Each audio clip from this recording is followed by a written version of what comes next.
우리는 종종 이런 생각을 합니다. 하나님을 믿는다는 건 결국 어떤 생각을 받아들이는 거 아닐까? 그래서 신앙을 설명할 때도 교리나 이론부터 떠올립니다. 하나님은 전능하시고 인간은 죄인이며 구원은 은혜라는 식의 문장들 말이죠. 그런데 에밀 브루너는 신과 인간에서 이 익숙한 방식에 제동을 겁니다. 그는 신앙을 먼저 설명하려 들지 않습니다. 대신 아주 근본적인 질문부터 던집니다. 하나님과 인간은 어떤 관계에 있는가? 브루너에 따르면 신앙의 문제는 지식의 문제가 아니라 관계의 문제입니다.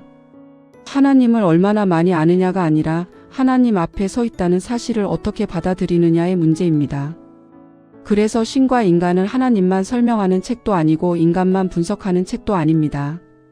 이 책은 두 존재가 마주 설 때 생기는 거리, 긴장, 그리고 그 사이에서 벌어지는 사건을 이야기합니다. 브루너는 먼저 인간이 얼마나 쉽게 하나님을 자기 기준으로 재단하려 하는지를 지적합니다. 우리는 이해할 수 없는 것은 불안해하고 불안한 것은 통제하려 듭니다. 그래서 하나님도 설명 가능한 존재로 만들고 싶어 합니다. 철학으로 설명하고 도덕으로 정리하고 체계로 묶어 놓으려 합니다. 하지만 브루너는 단호하게 말합니다. 하나님은 인간의 사고 안에 들어오는 대상이 아니라 인간을 향해 말을 거는 분이라고 말입니다. 여기서 가장 중요한 개념이 바로 계시입니다. 브루너에게 계시는 인간이 하나님을 발견하는 과정이 아닙니다. 오히려 정반대입니다. 하나님이 인간을 찾아오는 사건입니다.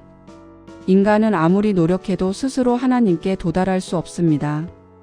인간의 이성도 도덕도 종교적 열심도 그 거리를 넘을 수 없습니다.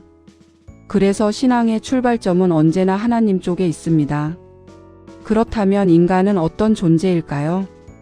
브루너는 인간을 아주 복잡한 존재로 봅니다. 인간은 하나님을 전혀 모르는 존재도 아니고 하나님을 완전히 아는 존재도 아닙니다. 우리는 하나님을 향한 질문을 멈출 수 없지만 동시에 그 질문을 피하고 왜곡할 수 있는 존재입니다. 하나님을 찾으면서도 하나님 없는 삶을 꿈꾸는 모순적인 존재라는 것입니다. 이 모순은 인간의 삶 곳곳에서 드러납니다. 우리는 자유를 원하지만 책임은 피하고 싶어 합니다. 선을 말하지만 실제로는 자기 이익을 먼저 생각합니다. 정의를 외치면서도 불리한 정의에는 눈을 감습니다. 브루너는 이것을 단순한 도덕적 실패로 보지 않습니다. 그는 이것을 하나님과의 관계가 깨어진 상태에서 나타나는 인간의 현실로 봅니다. 신과 인간에서 인간은 결코 낙관적으로 그려지지 않습니다. 하지만 그렇다고 절망적으로만 그려지지도 않습니다. 브루너는 인간을 하나님을 향해 열려 있지만 동시에 하나님을 거부할 수 있는 존재로 설명합니다. 바로 이 지점에서 인간의 존엄성과 위험성이 동시에 드러납니다. 인간은 응답할 수 있는 존재이기 때문에 소중하지만 그 응답을 거부할 수 있기 때문에 위태롭습니다. 이 깨어진 관계를 회복하는 중심에 예수 그리스도가 있다고 브루너는 말합니다. 예수는 하나님에 대한 정보가 아니라 하나님과 인간이 다시 만나는 자리입니다. 하나님이 인간을 포기하지 않았다는 사실, 인간을 여전히 관계의 대상으로 대하고 있다는 사실이 예수 안에서 드러난다는 것입니다. 그래서 그리스도는 설명의 대상이 아니라 만남의 중심입니다. 이 지점에서 브루너는 신앙을 다시 정의합니다. 신앙은 하나님에 대한 생각을 정리하는 일이 아닙니다. 신앙은 하나님이 말을 걸어올 때 그 부름에 응답하는 태도입니다.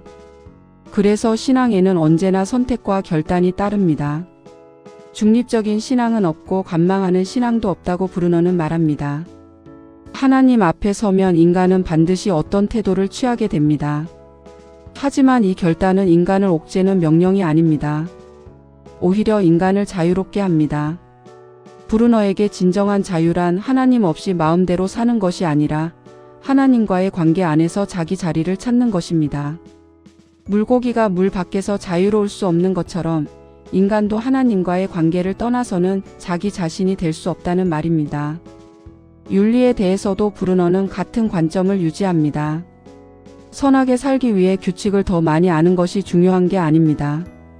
누구 앞에서 살고 있는지를 아는 것이 중요합니다. 하나님 앞에서 살아간다는 자각이 있을 때 책임과 사랑, 용서와 정의가 단순한 이상이 아니라 실제 삶의 선택이 됩니다. 윤리는 신앙의 조건이 아니라 신앙의 결과입니다. 신과 인간은 쉽게 위로해주는 책은 아닙니다. 인간을 높여주지도 않고 하나님을 친숙한 존재로만 만들지도 않습니다. 대신 두 존재 사이의 거리를 정직하게 보여줍니다. 하지만 그 거리는 절망의 공간이 아니라 은혜가 들어오는 공간입니다. 인간이 스스로 다리를 놓을 수 없기 때문에 하나님이 먼저 다리를 놓으신다는 것이 이 책의 핵심 메시지입니다. 결국 신과 인간은 이렇게 말합니다. 신앙은 하나님을 이해하는 일이 아니라 하나님 앞에 서는 일이라고. 그리고 그 앞에 선 인간은 이전과 같은 방식으로 자신과 세상을 볼 수 없게 된다고 말입니다. 하나님은 멀리 있는 개념이 아니라 지금 이 순간에도 인간의 삶 한가운데서 관계를 요청하는 분입니다. 이 책은 그 사실을 조용하지만 단단하게 우리에게 들려줍니다. 이 영상이 도움이 되셨다면 구독과 좋아요 부탁드릴게요. 감사합니다.